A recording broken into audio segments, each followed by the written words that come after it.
Guadalajara, México, 7 de febrero de 1985, 14:30 horas. Un agente de la DEA sale del consulado estadounidense. Enrique Kiki Camarena, 37 años. Va a almorzar con su esposa. Nunca llegará. 3 hombres en traje, credenciales oficiales. Agente federal, venga con nosotros. Kiki protesta. Muestra su placa de la DEA. Habla de inmunidad diplomática. Un arma. Un empujón. Un Volkswagen Atlantic blanco. Testigos miran. Nadie hace nada. En Guadalajara, 1985, cuando la policía secuestra a alguien en plena calle, volteas la cabeza. El auto desaparece. 30 horas después, Kiki Camarena estará muerto, torturado, grabado, eliminado. Pero hay algo peor que su muerte. Los hombres que lo secuestraron no eran criminales, eran policías, agentes oficiales del gobierno mexicano. Trabajaban para el Estado, para el cártel, para la DEA, para todos. Esta es la historia de la Operación Fénix, cuando ya no sabes quién es el policía y quién es el narco, porque son la misma persona. La historia de la gente que descubrió la verdad y del sistema que lo mató por ello. Enrique Camarena Salazar nació el 26 de julio de 1947 en Mexicali, Baja California. Hijo de una familia humilde de trabajadores agrícolas, Kiki creció cruzando la frontera constantemente. Su familia trabajaba en los campos de California durante la temporada de cosecha. Desde joven, Kiki tuvo 2 amores: Estados Unidos y México. Hablaba inglés y español con la misma fluidez, entendía ambas culturas y, más importante aún, entendía la frontera. Ese espacio liminal donde las leyes de un país se diluyen y las del otro aún no aplican. En 1968, Kiki se unió al Cuerpo de Marines de los Estados Unidos. Sirvió brevemente antes de decidir que su verdadera vocación estaba en otro tipo de servicio. Quería ser agente de la ley. Comenzó su carrera en el Departamento de Policía de Calexico, California, una ciudad fronteriza, pequeña, pero estratégica. Aquí, Kiki vio por primera vez el flujo de drogas que cruzaba de México a Estados Unidos. No eran grandes cargamentos todavía, eran mulas, pequeños contrabandistas, pero Kiki intuía que esto era solo la superficie. En 1974, la recién creada Drug Enforcement Administration, DEA, lo reclutó. La DEA necesitaba agentes que conocieran México, que hablaran español sin acento, que pudieran moverse en ambos mundos. Kiki Camarena era el candidato perfecto. Durante los siguientes 10 años, Kiki trabajó en diversas operaciones antinarcóticos, primero en California, luego en México. Se casó con Giniva Mica Camarena. Tuvieron 3 hijos. Vivían modestamente, pero felices. Kiki era conocido por su ética de trabajo incansable. Pasaba semanas enteras infiltrándose, siguiendo pistas, construyendo casos. Pero también era conocido por algo más: su humanidad. A diferencia de muchos agentes estadounidenses en México que veían a todos los mexicanos como sospechosos, Kiki respetaba al pueblo mexicano. Sabía que la mayoría de la gente era buena, que los criminales eran la excepción. Pero en 1980, Kiki Camarena fue asignado a Guadalajara y todo cambió. Guadalajara, 1980. La segunda ciudad más grande de México, capital de Jalisco, ciudad colonial, llena de historia, tequila y mariachis. Pero bajo esa fachada cultural, Guadalajara se había convertido en algo más siniestro, la capital del narcotráfico mexicano. Aquí operaban los hombres más poderosos del negocio de las drogas en América Latina. Miguel Ángel Félix Gallardo, el padrino, el jefe de jefes, un ex policía judicial que había construido un imperio conectando productores colombianos de cocaína con distribuidores estadounidenses. Gallardo no era un narco violento y ostentoso, era un empresario. Vestía trajes finos, cenaba con gobernadores, jugaba golf con empresarios legítimos. Rafael Caro Quintero, el joven millonario. A sus 28 años, Caro Quintero era dueño de plantaciones de marihuana que se extendían por miles de hectáreas. Su rancho, El Búfalo, en Chihuahua, era una operación agrícola del tamaño de una ciudad pequeña. Se estimaba que producía el 50% de toda la marihuana que entraba a Estados Unidos. Ernesto Fonseca Carrillo, Don Neto, el veterano, el hombre que conocía todos los secretos, todas las rutas, todos los contactos. Juntos, estos tres hombres controlaban lo que se conocería como el Cártel de Guadalajara. No era un cártel en el sentido moderno, no había guerra territorial, no había decapitaciones públicas. Era una federación, un sindicato del crimen organizado con estructura corporativa, y tenían algo que los hacía invencibles: protección gubernamental total. Cuando Kiki Camarena llegó a Guadalajara en 1980, no tardó mucho en darse cuenta de que algo estaba profundamente mal. Los narcotraficantes no se escondían, vivían en mansiones en los mejores barrios. Sus hijos iban a las mejores escuelas, conducían autos de lujo, y nadie los arrestaba. ¿Por qué?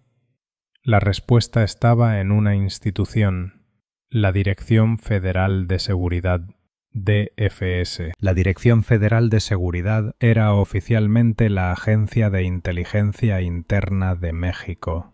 Su función era combatir amenazas a la seguridad nacional, terrorismo, espionaje extranjero, subversión. En realidad, la DFS se había convertido en algo completamente diferente. Fundada en 1947 con ayuda de la CIA estadounidense durante la Guerra Fría, la DFS operaba fuera del alcance de la ley. Sus agentes tenían credenciales que los hacían prácticamente intocables.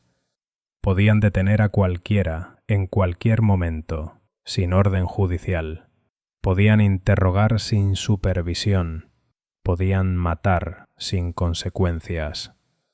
Para los años 80, la DFS estaba completamente infiltrada, o más bien completamente controlada por el narcotráfico. Los agentes de la DFS trabajaban como seguridad personal para los narcos.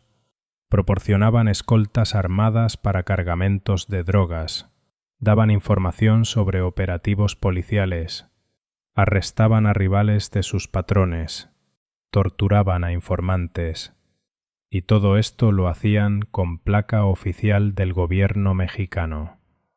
El comandante de la DFS en Jalisco era un hombre llamado Sergio Espino Verdín. Oficialmente combatía el narcotráfico. En realidad estaba en la nómina de Miguel Ángel Félix Gallardo. Otro personaje clave, Juan José Esparragoza Moreno, el Azul. Agente de la DFS, narco, ambas cosas al mismo tiempo. El Azul era el ejemplo perfecto de la simbiosis entre el Estado y el crimen organizado.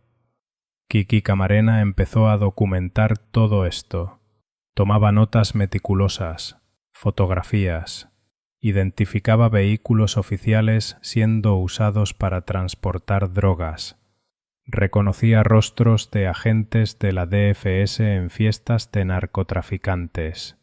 Pero el verdadero golpe vino en 1984. A principios de 1984, Kiki Camarena recibió información de un informante.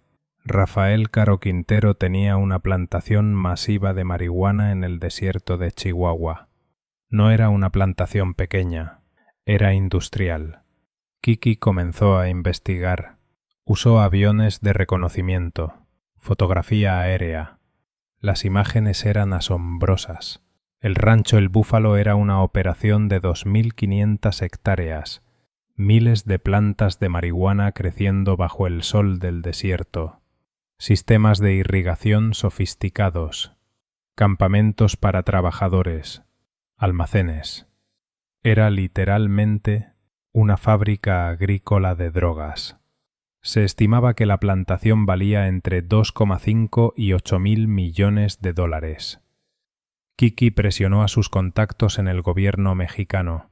Necesitaban hacer un operativo, destruir la plantación, arrestar a los responsables. Pero había un problema.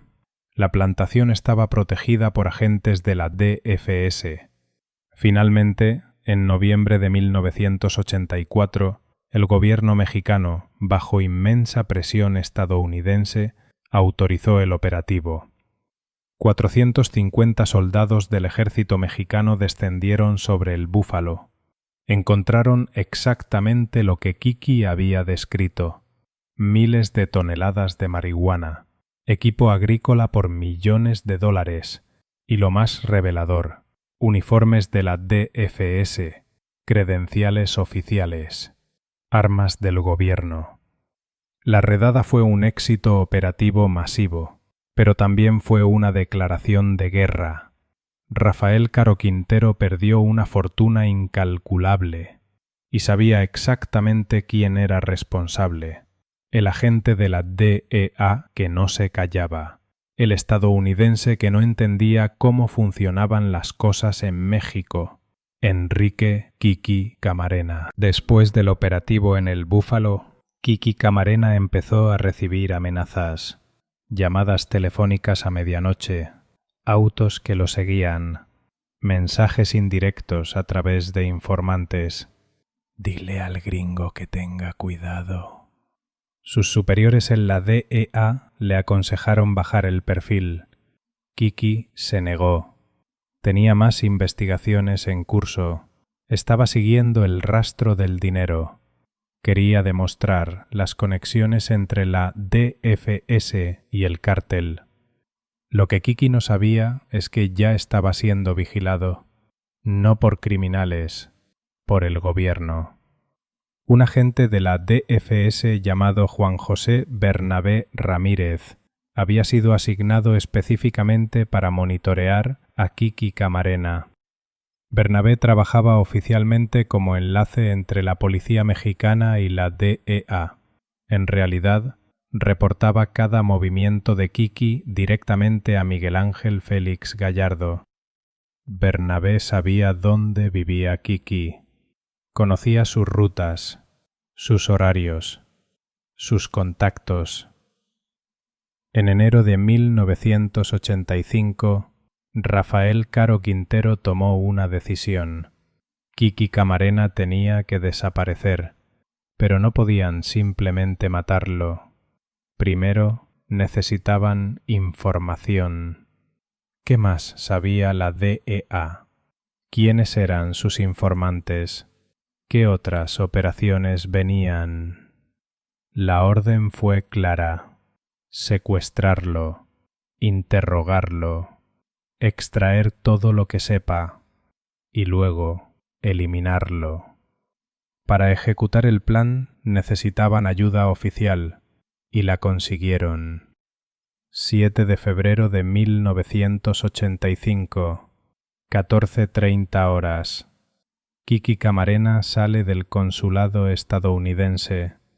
Camina hacia su auto estacionado en la calle Ávila Camacho. Es una zona céntrica. Hay gente caminando. Tráfico normal. Un Volkswagen Atlantic blanco se detiene junto a él. 3 hombres salen. Llevan trajes oscuros. Muestran credenciales de la DFS. Los testigos que presenciaron la escena dirían después que los hombres actuaban con total autoridad oficial. No se escondían, no se apresuraban. Actuaban como si estuvieran realizando un arresto completamente legal. Uno de los hombres era Samuel Ramírez Razo, comandante de la policía de Guadalajara. Otro era Sergio Espino Verdín, el jefe de la DFS en Jalisco. El tercero era un sicario del cártel llamado Antonio Garate Bustamante. Kiki protestó. Mostró su identificación de la DEA. Habló de inmunidad diplomática. Los hombres lo ignoraron. Uno sacó un arma. Kiki fue empujado al asiento trasero del Volkswagen. El auto arrancó. Nadie llamó a la policía, porque los secuestradores eran la policía. El Volkswagen condujo durante 20 minutos hasta llegar a una residencia en el número 881 de la calle Lope de Vega, una casa grande, de 2 pisos, con jardín y muro alto, propiedad de Rafael Caro Quintero. Kiki fue llevado al interior. Lo esperaban más hombres. Y comenzó su pesadilla. Lo que sucedió en esa casa durante los siguientes 2 días es uno de los episodios más brutales en la historia del narcotráfico. Kiki Camarena fue atado a una silla. Le vendaron los ojos. Y comenzó el interrogatorio. Querían nombres, informantes, operaciones futuras, cuentas bancarias, todo. Pero Kiki se resistió. Entonces comenzó la tortura, golpes, quemaduras con cigarrillos, electricidad. Le rompieron las costillas. Le perforaron los tímpanos con un destornillador. Le aplicaron picana eléctrica en los genitales. Y todo fue grabado. Sí, grabado en audio.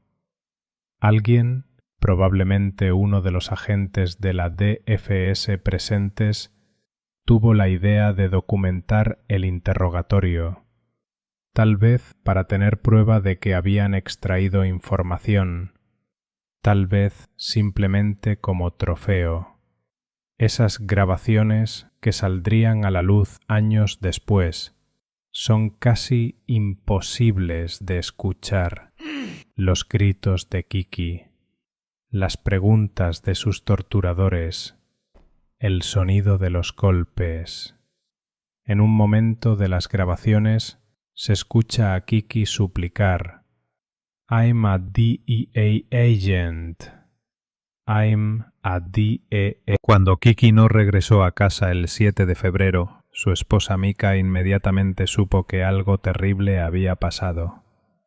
Llamó a la oficina de la DEA, llamó al consulado. Nadie sabía nada. La DEA comenzó a presionar al gobierno mexicano. ¿Dónde estaba su agente?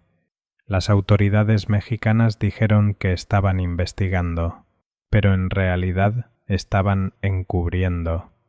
El cuerpo de Kiki fue movido de la casa en Lope de Vega a un rancho en las afueras de Guadalajara. Lo envolvieron en plásticos. Lo enterraron en una fosa poco profunda junto con el cuerpo de su piloto, Alfredo Zavala Avelar, quien había sido secuestrado el mismo día.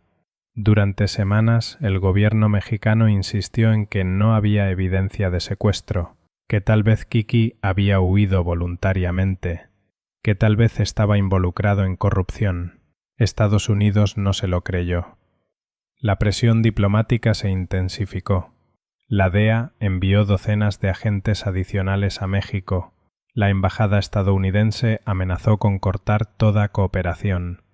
Finalmente, el 5 de marzo de 1985, anónimamente, se informó a las autoridades sobre la ubicación de los cuerpos. Fueron desenterrados en un rancho llamado El Mareño, propiedad de, sorpresa, Rafael Caro Quintero. Los cuerpos estaban en estado avanzado de descomposición, pero la autopsia reveló lo peor: las heridas, las fracturas, las quemaduras. Todo indicaba tortura prolongada. Estados Unidos explotó en furia. La muerte de Kiki Camarena desató la operación de investigación más grande en la historia de la DEA hasta ese momento, Operación Leyenda. Cientos de agentes fueron asignados al caso. No solo querían arrestar a los asesinos, querían desmantelar todo el sistema de corrupción que había permitido que esto sucediera. Estados Unidos implementó lo que se conoció como Operación Intercepción 2. Básicamente cerró la frontera. Todos los vehículos que cruzaban de México eran inspeccionados exhaustivamente. El comercio se paralizó. Las pérdidas económicas para México fueron enormes. El mensaje era claro. Si México no entregaba a los responsables, la relación bilateral colapsaría. Bajo presión insostenible, el gobierno mexicano comenzó a actuar. Abril de 1985. Rafael Caro Quintero es arrestado en Costa Rica, donde había huido. Es extraditado a México.